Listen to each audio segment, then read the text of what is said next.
Hi guys, welcome back to my mini blog. আমি আগের mini ব্লগেই বলেছিলাম যে আমার 23 বছরের বার্থডেতে রনি আমাকে 23টা গিফট দিয়েছে। তো সেগুলো কী কী সেটাই আজকে তোমাদের সাথে শেয়ার করব।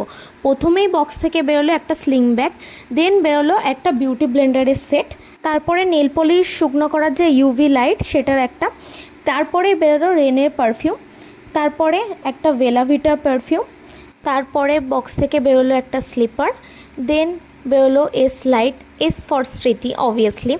তারপর বেরোলো একটা কোম, এই কোমগুলো দিয়ে চুল আজরাতে ভীষণ সুবিধা হয়। তারপরে বেরোলো ক্লিপের সেট, তার মধ্যে কিছু জুডিও ক্লিপ ছিল আর কিছু নর্মাল ক্লিপও ছিল, যেটা আমার সবথেকে ফেভারিট। এটাতে আমি খুব খুশি হয়েছি ক্লিপগুলো পেয়ে। দেন বেরোলো একটা বিটিএস সিপার, এটা তো ফেভারিট। দেন তারপরে বেরোলো একটা ওয়েস্ট ব্যাগ। তো এই ভিডিওতে তো সব গিফটগুলো তোমাদের সাথে শেয়ার করতে পারলাম না, আরও গিফট আছে, সেগুলো আসছে নেক্সট পার্টে। তো আমার চ্যানেলটাকে সাবস্ক্রাইব করে দিও। দেখা হচ্ছে নেক্সট ভিডিওতে। টাটা।